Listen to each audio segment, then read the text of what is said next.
Bem, então, boa tarde, pessoal. Vamos bater um papo sobre o tema técnicas de argumentação. Foi o tema aí que o pessoal escolheu na enquete que a gente deixou aí ontem. Então, o tema de argumentação é um tema muito rico e tem um conceito, né, que a gente não pode deixar de falar quando a gente fala de argumentação, que é PNL. PNL não é bem um conceito, é uma técnica, né? O PNL vem de programação neurolinguística, tá? E o PNL, basicamente, ele é utilizado para a gente trabalhar processos mentais, né? Então, o que a gente busca fazer aí com o PNL? A gente trabalha processos mentais usando uma associação com gestos e linguagem, né, de forma que você conduza, né, guie o seu interlocutor, né, ou a sua contraparte, no caso de uma negociação, a dar determinadas respostas. Então, com isso, qual é o objetivo? Se você busca, né, usar o PNL como técnica de persuasão, que na negociação basicamente é toda a técnica de argumentação, ela busca a persuasão para você conseguir uma determinada flexibilidade ou determinado negócio, você usando o PNL, você tenta guiar a sua contraparte a dar essa resposta positiva que você quer. Então, não tem como a gente falar de argumentação sem passar por PNL, porque boa parte da técnica de argumentação busca justamente gerar esses padrões de linguagem que vão levar a sua contraparte a dar as respostas mais favoráveis a você, vamos dizer assim. Então, esse é o foco, né, da argumentação. E um ponto que é importante: na hora que você argumenta numa mesa de negociação, você sempre tem que estar preocupado em nunca colocar a sua contraparte na defensiva. Vamos dizer assim, em sentido figurado, não deixa ela levantar os escudos, porque aí a tendência dela é ficar refratária, falar não para tudo que você pede. Se você gerar uma desconfiança ou um sentimento ruim na sua contraparte, a primeira reação dela vai ser retrair e se fechar para suas propostas, e, consequentemente, não vai gerar aí um bom resultado, né, na negociação. Então, tendo isso em mente, o que a gente pode falar? Vamos pensar aqui nas técnicas de PNL. Vamos passar as principais técnicas aqui para vocês entenderem como a negociação, a argumentação na negociação se encaixa. Então a gente tem uma técnica que se chama ancoragem. O que é a ancoragem? Você associa, né, determinado estado emocional bom a um gesto ou uma expressão. Por exemplo, vamos supor que durante toda uma negociação, durante boa parte do processo, você, sempre que a sua parte estiver mais relaxada, sorrindo, você percebe que ela está num estado emocional bom, você fala algumas palavras, uma palavra específica, ou então você faz um gesto específico. Tipo assim, um gesto, aponta. Toda vez que você sente que ela está assim, muito bom isso, né? Você cria uma associação inconsciente de um bom estado de espírito com um gesto e uma linguagem. Isso é o que a gente chama de um momento do condicionamento. Depois você vai usar isso para ativar isso na pessoa. Quando que você vai usar isso? Na hora que você for colocar a sua proposta negocial na mesa. Então, o que você vai fazer? você vai usar aquele gesto que você condicionou a um estado positivo, você vai usar aquele gesto imediatamente antes de colocar a proposta na mesa. Porque vocês concordam que é interessante, no momento que você quer colocar uma proposta que seja aceita, você quer que ela esteja relaxada, num bom estado de espírito? Senão, a probabilidade dela recusar a sua proposta é muito maior, se ela estiver de mau humor ou alguma coisa assim. Então você fala, muito bom. Inclusive, falando da proposta, então aí você segue. Quer dizer, aquele muito bom que você condicionou a um estado de espírito positivo, você usa ele imediatamente antes de colocar a proposta. Isso é o conceito de ancoragem. Aí nós vamos fazer um outro conceito, o conceito de reenquadramento. O que é o conceito de reenquadramento? É você pegar uma coisa que normalmente tem uma conotação negativa e transformar ela em positiva. Eu vou dar 2 exemplos aqui. Um que nada tem a ver com negociação, mas fica muito fácil entender como você faz as coisas. E um outro exemplo que é exatamente o da negociação. Vamos começar por esse.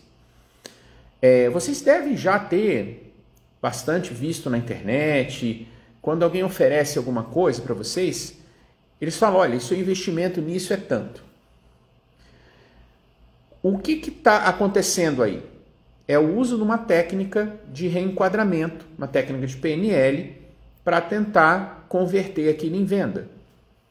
Por quê? Vocês concordam que fala, olha, o preço disso é 1.000. Aí você vai, pô, caro, né? Aí se você falar, se você ouvir, não, o seu investimento nisso é 1.000. A palavra investimento, ela traz uma conotação de que você vai pegar aquele valor e multiplicar e receber mais de volta. Então, a palavra investimento não tem a conotação negativa que a palavra preço tem. Então, você fez um reenquadramento. Você continua falando que o seu produto custa 1.000. Só que ao invés de dizer que aquilo é um preço, você está falando que a pessoa está fazendo um investimento. Ela vai ter alguma coisa em troca ao comprar o seu produto, né? E agora dando um outro exemplo, uma coisa mais pessoal. Aí você tem uma situação, vamos supor que você quer mudar, uma situação que traz um sentimento ruim para alguém. Vamos supor, a pessoa uma criança presenciou um acidente e aí o pai dela, por exemplo, um acidente de carro, aí o pai dela vai pegar o carro para sair. A criança começa a chorar, começa a ficar triste, às vezes até em pânico. Por quê? Porque ela viu um acidente de carro e o que ela imagina? O meu pai, o acidente de carro bate, a pessoa morre, meu pai vai sair de carro. Então, traz uma coisa ruim, principalmente para uma criança, por exemplo, que ele não entende que aquilo não é uma coisa corriqueira, né? Aí você pode usar uma técnica de dissociar aquilo ou usar uma outra coisa para reenquadrar aquilo. Aí você pega, por exemplo, para aqueles que são mais religiosos. Você pega, por exemplo, um colar, um crucifixo, que é um símbolo de uma religiosidade ou um símbolo de Deus, de proteção. Você fala, não, filho, olha aqui, vê isso aqui? Então, quando eu uso isso aqui, eu estou protegido. Deus me protege. Então não vai acontecer comigo se eu tiver com esse colar. Aí o que você está querendo? Como é que você está fazendo o reenquadramento? Aquele acidente de carro que era perigoso para aquela criança, se você estiver usando aquele colar, você estará protegido daquilo. Isso também é um reenquadramento, embora não traga a conotação negocial como o reenquadramento de preço como investimento. Mas tudo isso é técnica de PNL focada no reenquadramento. Tá? Aí uma outra técnica, pergunta. Perguntas são instrumentos extremamente poderosos. Tá? Então tem 2 momentos-chave em que é importante usar perguntas. O que acontece com pergunta? Você usa pergunta que obriga a pessoa a elaborar a resposta. Evita pergunta que pode ser respondida com sim ou não. Então, pensa só, você está ali discutindo com a pessoa. Você concorda que quando você fala para a pessoa, olha, você vai ter esse benefício, aquele benefício, se você adquire meu serviço ou meu produto. Quer dizer, é seu interesse vender aquele serviço ou produto. Então, ainda que a pessoa possa, não, realmente, vou ter. Agora, o que teria mais força? Você fazer isso, né? Você tem esse benefício, ou você em determinado momento perguntar para a sua contraparte, para a pessoa com quem você está negociando, entendeu a qualidade do meu produto? Então, me diz, que benefícios você espera do uso do meu produto? Ou do meu serviço? Aí é a pessoa que está falando para você. Então, está vindo dela própria o reconhecimento. Então, nota o poder dessa pergunta. Você obrigou a pessoa a ela própria reconhecer qual é o benefício de comprar o seu produto ou o seu serviço. Então, isso também é uma técnica do PNL poderosíssima. E uma outra técnica que é muito usada, a pergunta, é quando você percebe que foi feita uma armadilha para você. Quando você recebeu uma pergunta cuja resposta vai te colocar numa armadilha. Normalmente, se o outro lado é hábil o suficiente, qualquer resposta te coloca numa armadilha. Como é que você faz? Devolva a pergunta. Responda com outra pergunta. E aí você vai fazendo isso aqui, esse duelo de perguntas, até que a outra parte comece a não conseguir mais responder, ela desiste da armadilha. Então, pergunta também tem essa função. Na hora que você percebe que você está caindo numa armadilha, devolve a pergunta. Porque aí você não é obrigado a dar uma resposta que te põe nessa armadilha. Ok? E aqui a gente tem um dos... agora eu vou entrar talvez nos dois, eu deixei para o final aqui de propósito, nos dois, vamos dizer assim, nas duas técnicas de PNL, que provavelmente são as mais consagradas, que são o storytelling e o rapport. Storytelling é o seguinte, a mensagem, de forma inconsciente até, ela é muito melhor entendida se ela está colocada num contexto, numa história. Então, ao invés de simplesmente falar, meu produto é bom por isso, por isso, por isso, conta uma história sobre o seu produto. Vou inventar uma história aqui, por exemplo. Vamos supor que você está vendendo um prego. O teu prego tem uma característica XY, um prego que... não sei se vocês já viram um prego que é meio espiral. Não chega a ser um parafuso, mas ele entra em espiral. Um prego mais difícil de retirar depois. Então, você pode chegar para a sua contraparte. Não, então, pensa só. Cara, o cara chega com a família num piquenique, aí monta toda a mesa lá, cara, uma mesa montada com prego comum, aí, chega o filho dele, você sabe como é que é criança, né? Aí chega lá, debruça na mesa, aí bota aquele peso, o prego do outro lado não aguenta, levanta, solta, a mesa vira o teu piquenique, estragou toda a tua festa. Agora, imagina que essa mesma mesa está presa com o meu prego, que não sai com tanta facilidade. Cara, salvou o fim de semana da sua família. Quer dizer, você percebe que foi criada uma história. Eu não cheguei e falei, não, meu prego é melhor porque ele segura melhor a madeira. Podia falar isso. Mas na hora que eu pus ele no contexto de uma história, a mensagem é muito melhor absorvida, né? Muito melhor recebida e gera essa, vamos dizer assim, inconscientemente, uma predisposição do outro lado de concordar com você. Ok? E o último é o rapport. O rapport é formado não só por linguagem, mas também por gestos, né? Então, por linguagem, então não deixa de ser uma técnica de argumentação, mas ele também usa gestual. O que é o rapport? O rapport é uma técnica onde você vai buscar espelhar o gestual e a fala do outro lado. Não, obviamente, repetindo que ela fala que nem um papagaio, né? Porque aí fica caricato, fica ridículo. Mas tom de voz,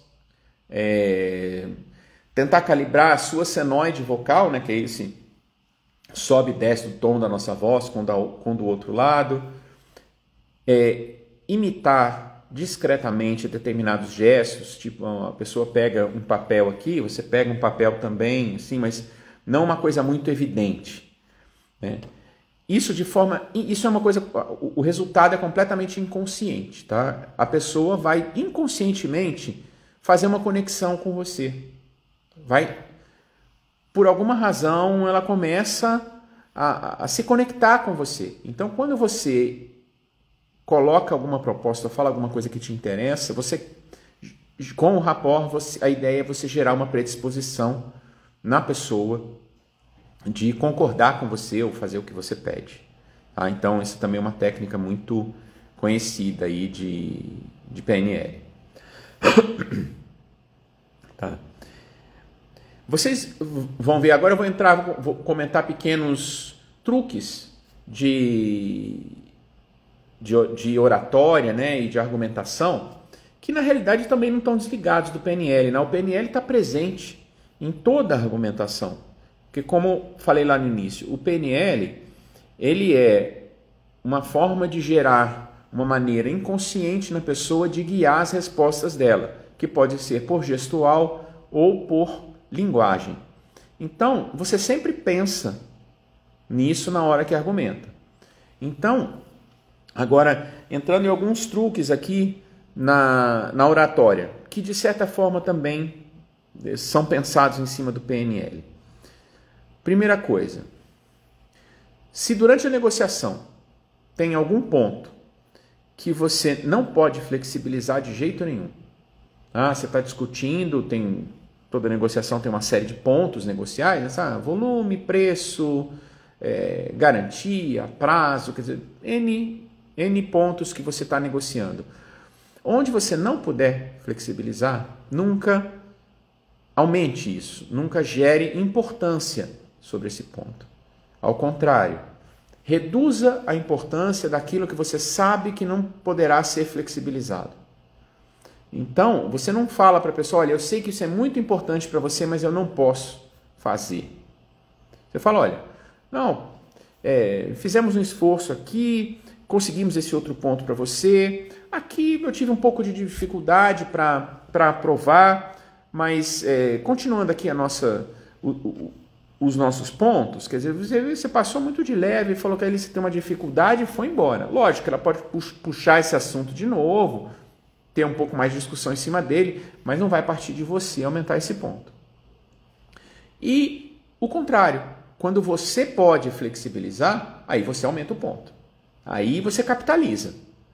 Olha, isso, você não vai chegar para a sua contraparte e falar, pô, não, isso aqui eu consigo fazer para você sem problema. E isso até é uma frase comum, que você ouve muito quando o negociador com menos experiência utiliza no dia a dia. Fala, não, isso aqui eu faço para você sem problema. Não, nada é sem problema. Nada pode ser feito sem problema. Né? Você precisa valorizar aquilo que você gera de valor para a pessoa. Aquilo que é bom para ela, você valoriza na hora que você vai flexibilizar. Fala, olha, isso aqui... eu entendo o valor para você, então eu realmente me esforcei, fui buscar isso aqui para você, eu consegui uma autorização especial para fazer. Quer dizer, você, no seu discurso, você floreia as frases, você coloca aquilo de uma forma como se aquilo tivesse exigido um esforço que você fez, porque você tem consideração, necessidade, quer dizer, capitaliza. É claro que você tem que ter bom senso.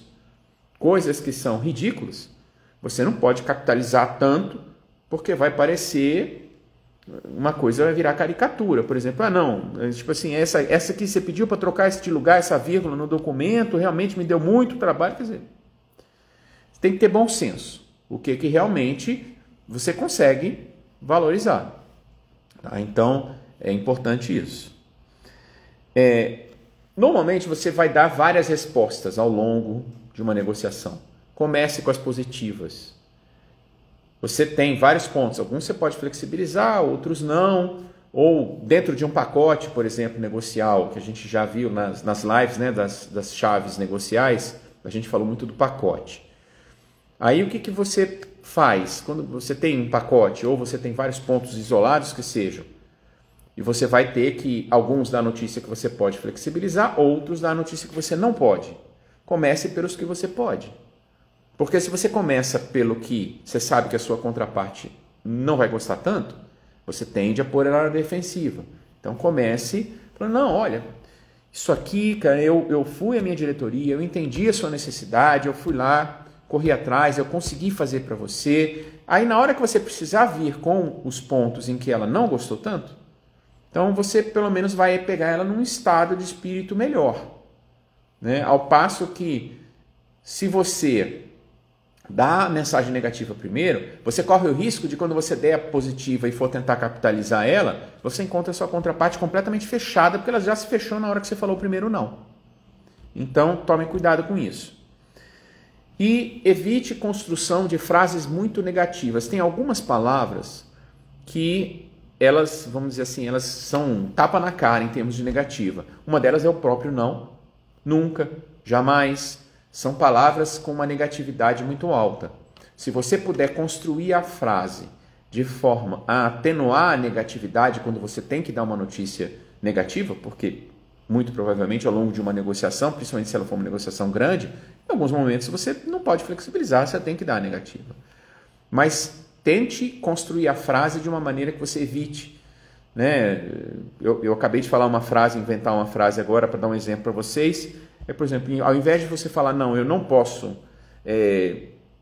fazer essa alteração de prazo que você me pediu, olha, eu busquei aqui tentar acomodar o prazo, existe uma dificuldade com a minha área de produção, então no momento eu não vou conseguir fazer isso para você, mas a gente continua buscando, quer dizer, aumenta a frase, floreia ela. Como é uma negativa, talvez em um momento ou outro você tenha que pôr um não ali, mas deixa o não disfarçado, não deixa aquele não na frente, ó, não posso fazer. Eu tentei, mas eu não consegui nesse momento. Floreia a frase, usa a linguagem a seu favor. E exatamente por causa dessa questão da linguagem ao seu favor, um ponto importante é você enriquecer o seu vocabulário. Todo negociador precisa ter um bom vocabulário. Então, o que ajuda você a enriquecer? Para quê o bom vocabulário, né? Primeiro de tudo, porque vocês perceberam que uma arma muito poderosa em argumentação é você conseguir falar a mesma coisa de várias formas diferentes. Então você tem que ter um bom vocabulário para isso. Você tem que mudar a frase, inverter a frase, florear. Você precisa ter um bom vocabulário para fazer essa construção. Como que você consegue isso? Eu dou duas dicas para você. Uma, óbvio, é ler. Leia bastante, leia muito, que você tende a ter um vocabulário melhor a partir da leitura. E a outra, que pode parecer até engraçada, de vez em quando, pega um dicionário, folheia e veja uma ou outra palavra que você não conhece e aprenda essa palavra. Faz uma meta aí, eu tenho que aprender uma palavra nova por dia. Ou você não tem tempo, uma por semana que seja. Mas de vez em quando vai lá, folheia o dicionário, essa palavra aqui eu não conheço, quer dizer isso. E com isso você vai, ao longo de um tempo, você também enriquece o seu vocabulário. Junto com a leitura é indispensável, tá? Essa questão do dicionário, talvez até você nem precise. Se você ler bastante, você vai toda hora encontrar palavras novas. Mas eu gosto, eu acho interessante. Tá?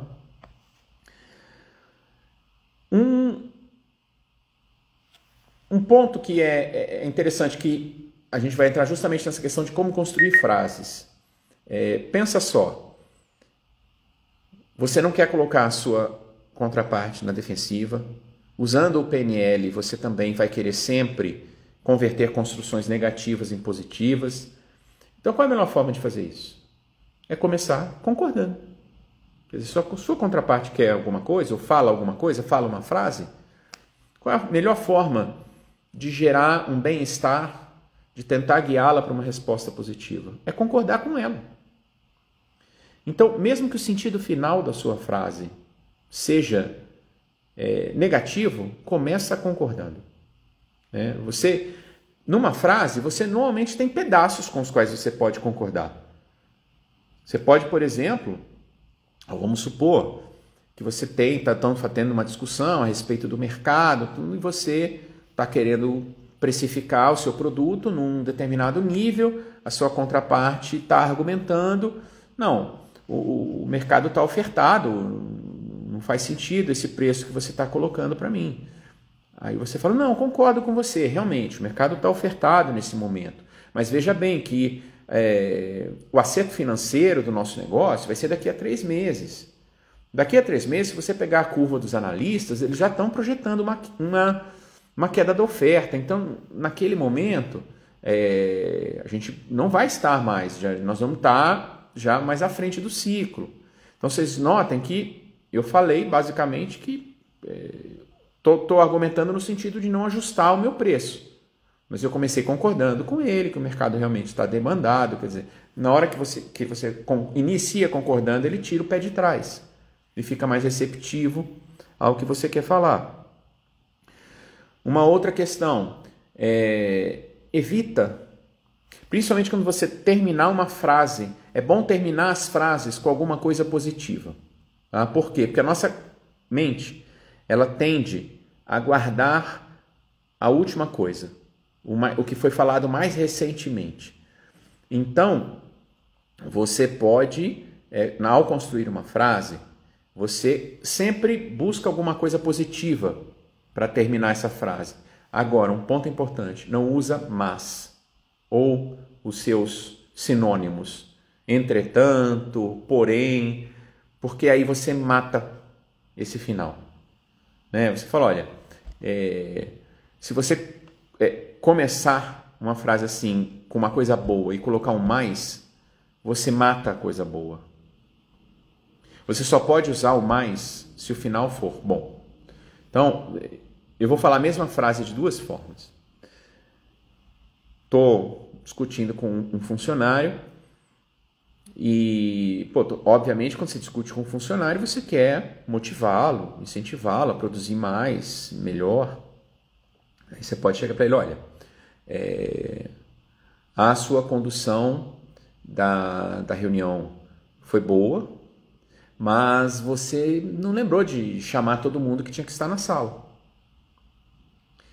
O que acontece? Ele vai ficar na cabeça que a condução dele foi boa? Não. Ele vai ficar que teve um mais e ele esqueceu alguma coisa. Se você fizer a frase ao contrário, fala, olha, ainda que você tenha deixado de chamar algumas pessoas que eu acredito que seria importante para essa reunião, você realmente conduziu muito bem. Ou então, você se esqueceu de algumas pessoas, mas você conduziu muito bem essa reunião. Então, aí o que fica na cabeça é a mensagem positiva. Quando você está na mesa de negociação, pensa nisso também. Quando você vai dar uma mensagem positiva, não coloca mais uma coisa negativa depois, porque aí você vai matar a sua mensagem positiva. Tá? Criar uma cadeia de causa e efeito, e essa cadeia ela pode ser induzida. Por que causa e efeito? Porque o nosso cérebro funciona assim. Ele tende, por exemplo, você fala, isso aqui causa aquilo ali. E ele tende a engrenar nesse raciocínio. Agora, qual é o truque aqui? Não precisa ser um encadeamento lógico. Pode ser só na linguagem. Na prática, aquilo não quer dizer nada. Você simplesmente está usando de novo uma técnica de PNL para conduzir o pensamento dele. Dá um exemplo aqui. Quanto mais nós discutimos, maior é o valor desse negócio para nós. Percebam, em termos de linguagem, não tem nada errado com essa frase. Quanto mais nós discutimos, maior é o valor do negócio para nós. Agora, encadeamento lógico, tem alguma lógica essa frase? O fato de discutir uma coisa que eventualmente tenha um valor X, aumenta o valor X? Não aumenta. Mas você montou a frase de uma forma que pareceu que tem uma causa, discutir leva a mais valor. Isso não é verdade, mas você conduziu o cérebro dele a pensar dessa forma. Né? Então, se você usar causa e efeito, você tem joga o que você quer que aconteça no efeito, você tem uma possibilidade de conseguir as coisas. Uma questão que usualmente favorece a argumentação é você imprimir vamos dizer assim, um estímulo à parceria, né? Um senso de parceria na negociação. Então, busque sempre trabalhar na primeira pessoa do plural. Então, não é vou fazer isso, vou fazer aquilo. Nós conseguimos fazer isso dessa forma, nós vamos conduzir o nosso negócio assim, assado. Então, busque incluí-lo, fazer com que ele se sinta incluso, que você está querendo é uma parceria e não simplesmente vender seu produto.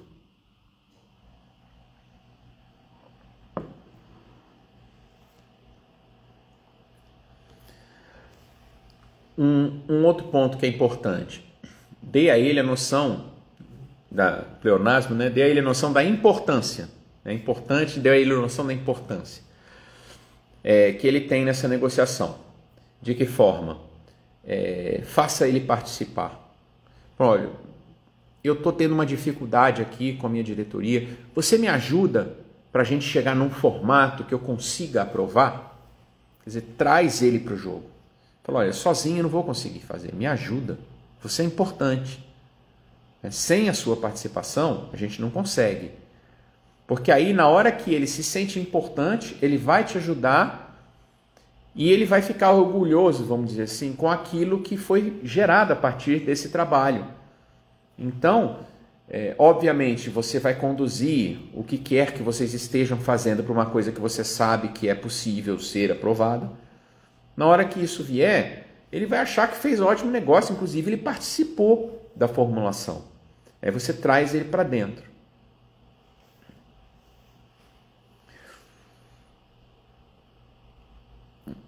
Uma questão que é fundamental, eu já comentei aqui várias vezes, quando a gente estava falando das 7 chaves da negociação, da importância de ser um bom ouvinte. Seja porque você consegue puxar mais informações da sua contraparte e com isso estruturar melhor sua argumentação, seja por uma simples questão de respeito. A pessoa se sente respeitada, ela tende a aumentar a confiança e você consegue mais flexibilidade da parte dela. Então aqui a gente tem 2 pontos básicos com relação a ser bom ouvinte, 2 técnicas que você, principalmente entre os ocidentais, você pode usar para mostrar que você está prestando atenção. A primeira é repetir algumas palavras da frase dela quando você começa a sua.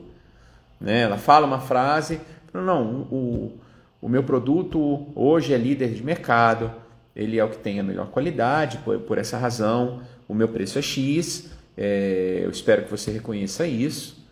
Na hora que você vai entrar com o seu argumento, você fala, não, é fato que o seu produto realmente hoje é o líder de mercado, mas você tem que concordar comigo que também tem outros produtos bons, ainda que eu não discuta a qualidade do seu produto. Quer dizer, você repetiu a questão que ele é líder de mercado, que ele falou, que a qualidade do produto é um atributo importante, quer dizer, você repetiu partes da frase dele. Isso mostra que você ouviu com atenção o que ele falou. E a outra maneira é você repetir o que ele falou e pedir para ele confirmar o seu entendimento. Ele fala, olha, então nós vamos fazer assim, eu tenho um prazo de produção de 30 dias, eu estimo que eu consiga contratar a frete com mais 5 dias, e você tem o tempo de desembaraço, que aí deve levar mais uns 2 dias, então, somando tudo aí, nós estamos falando aí de 15 dias. Aí você, não, deixa eu ver se eu entendi então. Então você está me falando que você leva 10 para produzir, você tem aí mais 5 de frete e mais 2 de desembaraço, aí 15 não, né? Eu falei, eu fiz a conta errada. Então são 17, né?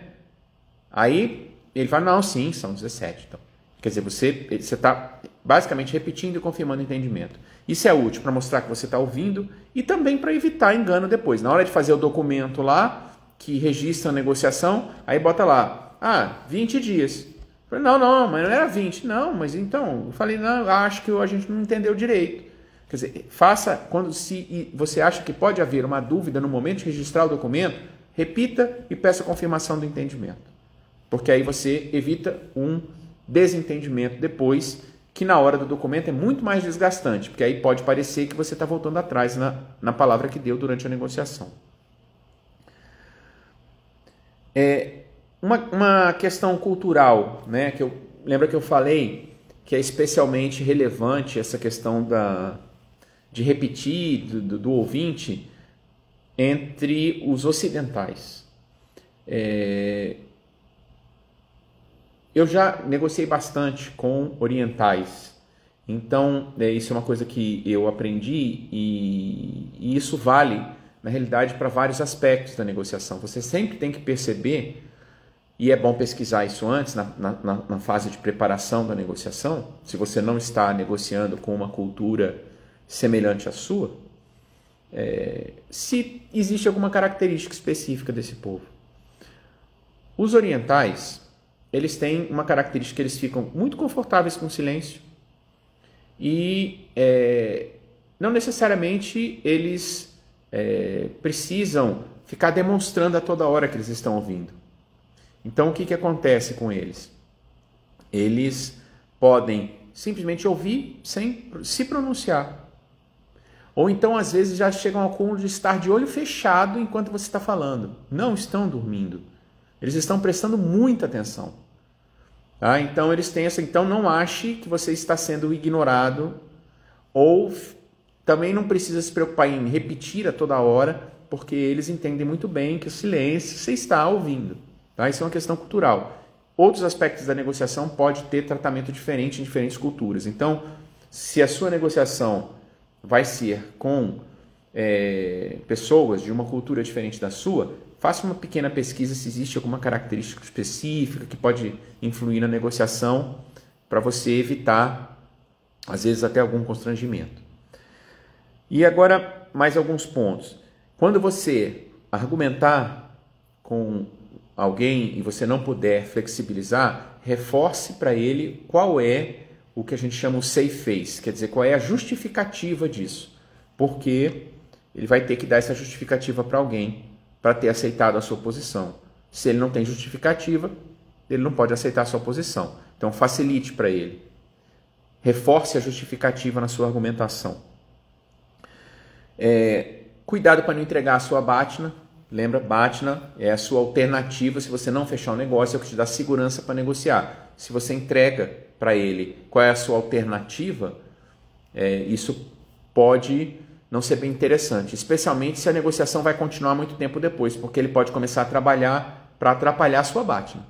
Tá? Sei lá que influências ele pode ter, então preste atenção, porque a sua contraparte pode tentar guiar a conversa para que você entregue a BATNA para ela. Preste atenção nisso. Um outro ponto, cuidado com relações políticas. Tá? Se você está numa discussão que pode envolver interesses políticos, muito cuidado, porque você não pode, de repente, usar algumas argumentações que você sabe que pode ir contra as crenças políticas da sua contraparte, porque senão você começa a deixar ela num estado de mau humor, não vai querer colaborar com você, porque você está falando mal, por exemplo, do candidato que ela acredita, que é o que seja o melhor, e por aí vai. Então, toma bastante cuidado com isso. Pensa se tem alguma questão política envolvida aqui, então é importante você ter esse cuidado se a sua negociação pode envolver esse tipo de assunto. Cuidado para você não ser pego em blefe. Tá? É óbvio que blefe é uma técnica usada em negociação, mas você tem que tomar muito cuidado, porque o blefe ele dá sinal na linguagem corporal. Se você não souber controlar a sua linguagem corporal, você vai blefar e você vai se entregar, né? Então, Às vezes, o blefe, por exemplo, pode aumentar a sudorese do corpo, pode gerar a sua necessidade de olhar para o seu olhar, assim, olhar para cima, desviar o olhar, né, na hora que você fala. Então existem alguns sinais corporais. Se você não consegue controlar esses sinais, pensa duas vezes se você vai mesmo blefar, principalmente se você estiver na frente de um negociador experiente. Tá? E se você blefar e você não puder depois de jeito nenhum honrar o blefe, deixa uma porta de saída. Fala, olha, se você não aceitar o preço, realmente a gente para aqui, eu não tenho mais o que fazer, posso até tentar uma discussão com a minha diretoria, mas eu não tenho como te garantir nada. Aí se ele fala, não, então tá bom, então acabou aqui, levanta da mesa e vai embora. Quer dizer, ele pagou seu blefe. Ele bancou para ver se você realmente para ali. O que você vai fazer se você não queria parar? Na prática você ainda tinha um pouco de gordura para queimar. Você vai, avisa a sua diretoria que você falou isso, tá? Porque senão ele depois pode chegar lá, você fala, conversei com a diretoria, consegui um pouquinho mais aqui para a gente tentar melhorar. Aí ele vai ligar para o seu diretor. Vem cá, ele realmente discutiu isso com vocês? Se ele tivesse acesso, né? E se o seu diretor falar não, aí ele vai sair, esse cara blefa na mesa. Né? Então aí ele pegou teu blefe e estragou tua argumentação de qualquer jeito. Então tome esse cuidado. E aí a gente tem que mais? Às vezes na empolgação você promete que você não pode cumprir, muito cuidado com isso, não prometo que você não pode cumprir, porque se depois você for cobrado, a tua confiança cai, você não vai poder fazer e vocês sabem como é que funciona, você leva tempo para conquistar a confiança, você perde a confiança assim. Né?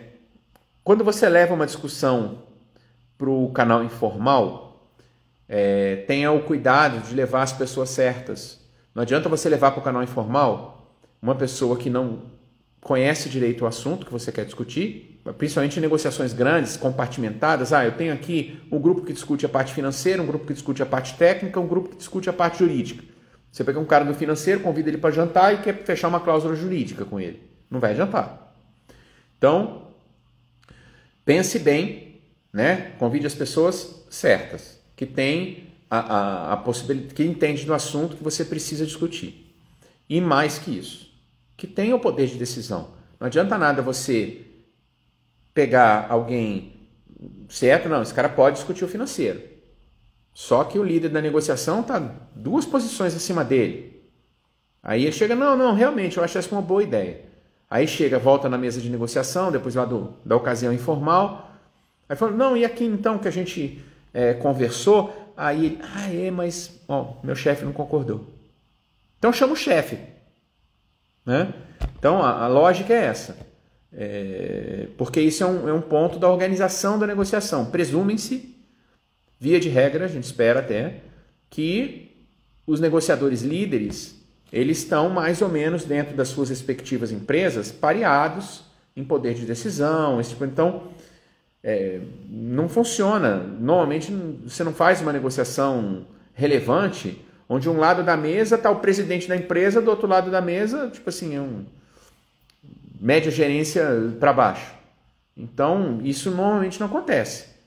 Então, normalmente você costuma equiparar o poder de decisão dos dois lados da mesa. Então, busque as pessoas certas. Uma questão que funciona bastante é você induzir a autoimagem da pessoa. Isso é mais em negociação pequena, pessoal. Por exemplo, o cara entra numa loja para comprar um tênis. Aí você está vendendo lá, você entra e fala, olha, bom, o cara está vendo um tênis, está manuseando lá, você, olha, esse tênis é muito bom, inclusive, ele é um tênis com excelente amortecimento, muito bom para corrida.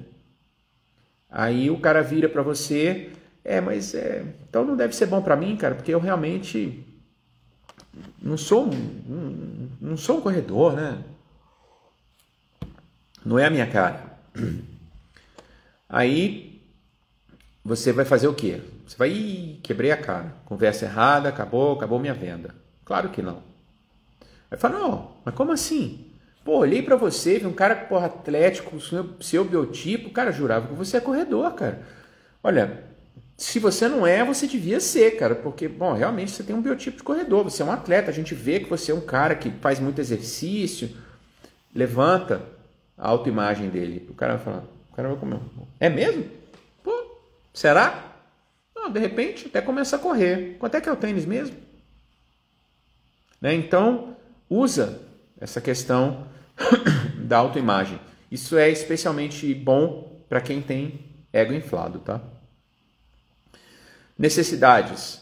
Ataca as necessidades dele. Busca, na pesquisa ou durante a fase de troca de informações, no início da negociação, entender o que é importante para ele. É um cara que é ávido por poder, a família é muito importante para ele. Então toca nesse ponto. Olha, veja bem, esse produto aqui, tá vendo? Olha, imagina só o que vai gerar de conforto para sua família. Essa panela aqui de cozinhar arroz, pô, para que a sua esposa vai ter que ficar no fogão fazendo arroz? Isso aqui ela deixa na panela, tá pronto. E fica tão bom quanto. Vai gerar aí, você vai estar gerando um conforto para sua família. Então, usa as necessidades que você identificou. Um conceito também que é bastante eficiente é o conceito de continuidade. Você tentar gerar continuidade naquilo que já está funcionando. Por exemplo, você tem uma negociação que você vai fazer uma operação, vai criar uma empresa, uma JV, uma Joint Venture, quer dizer, uma operação de M&A, uma negociação grande. E aquela empresa, se ela não fechar com você, vocês estão aí mais no mesmo ramo de negócio, ela tem a alternativa de diversificar o negócio dela, é a Batna dela, né? Tem uma alternativa aí que é diversificar o negócio e investir numa outra área. Vamos supor que você, através das suas pesquisas ou conduzindo a argumentação, eles se entregaram, você descobriu essa Batna. Como é que você argumenta para tentar dissuadir ele da alternativa? Fala, olha, tá, eu entendo, cara, você pode fazer esse investimento aqui, tá, tem esse setor aqui, realmente tem margens promissoras, mas você concorda comigo que não dá para você considerar a margem pura do setor no momento em que você é um novo entrante? Você tem que considerar a sua curva de aprendizado, você não vai ter essa margem inicialmente, você vai queimar quase que toda essa margem em treinamento. Você vai ter que contratar gente nova, desde o nível de gerência, porque não tem, a tua empresa é de outro ramo, a nossa empresa, aliás, né, está em outro ramo, ao passo que se a gente conseguir fechar esse negócio, veja bem, a gente está no ramo, então você já está numa área que você já tem know-how, não tem curva de aprendizado, a gente vai entrar na margem rápido. Então veja que você está propondo para ele a continuidade de alguma coisa que já está dando certo. Isso é bastante poderoso. Formas de transmitir a mensagem, isso aí vai muito exatamente naquela questão que eu falei do vocabulário. Você tem várias formas de falar a mesma coisa. Pense bem na forma que você vai usar, se ela é a que dá uma conotação mais atrativa para o que você quer colocar. E aqui, para a gente finalizar, né, esse ponto de técnica de argumentação, passe segurança durante toda a sua argumentação. Crimes na mesa de negociação. Não gagueje, não mostre insegurança. Você tem que estar seguro. Você tem que estar seguro até para falar não sei. Não é problema nenhum você falar não sei. É melhor do que você tentar falar e gaguejar. Então, se alguém fala, você sabe qual foi o faturamento da minha empresa no ano passado? Por exemplo, teoricamente, se a empresa tem capital aberto, se isso é pesquisado, você devia saber, porque você deveria se preparar. Vamos supor que não seja, que a empresa não seja uma empresa de capital aberto, ela não tem obrigação de divulgar resultado. Eu falei, não, realmente eu não sei esse número. Você pode me informar? Quer dizer, até para falar não, fale seguro. O que você não pode é mostrar insegurança. Como que você mostra segurança? Além do óbvio, que é não gaguejar, estar bem preparado, fazer aquela reunião de advogado do diabo, uma negociação simulada com o seu time apenas, onde depois de fazer toda a pesquisa, você vai se reunir com o seu time, onde alguém no seu time vai fazer o papel da sua contraparte e vai tentar te jogar todas as perguntas mais difíceis, colocar contra a parede, para ver se consegue sair de toda a argumentação sem gaguejar, com segurança. Isso é uma coisa que dá muita segurança na hora de sentar na mesa, na negociação real. Tá? E técnicas que mostram muita segurança. E funcionam especialmente também quando o outro lado tem o ego mais inflado. Desafio e o famoso põe a pulga atrás da orelha. Se a tua contraparte fala, não, mas esse produto não tem boa penetração de mercado. Aí você vira para ele, você tem certeza do que você está falando? Cara, você já botou, como assim tem certeza? Pô, será que ele está sabendo alguma coisa que eu não sei? Frases fortes que desafiam a contraparte. Isso mostra segurança. Eu não sei do que eu estou falando. Não, você tem certeza disso? Onde é que você pesquisou? Então, realmente, eu preciso ver a sua pesquisa, porque não é isso que meus dados indicam. Muito pelo contrário. Seja firme na sua argumentação. Tá? Então, pessoal, aí basicamente é isso que eu queria colocar aí sobre técnicas de argumentação. Agradeço aí a participação de vocês. E, mais uma vez, para quem quiser aprofundar, o link para o livro está no perfil. Toda essa questão de argumentação nós vamos passar aí, vamos falar da importância disso aí no curso que a gente está preparando, está gravando aí para vocês. Tá? Então, agradeço muito. Se inscrevam no canal do YouTube, eu também vou colocar essa live lá no YouTube e depois eu abro aí um canal para vocês fazerem perguntas, tirarem dúvidas, ok? YouTube é a mesma coisa que o perfil do Instagram, os dois são @ivobrasil1. Tá? Então, muito obrigado e nos vemos aí. Vamos futuramente aí planejar outros conteúdos, vamos estar sempre trazendo aqui para vocês o que a gente tem de melhor aí nesse ramo da negociação, desenvolvimento humano e outros temas.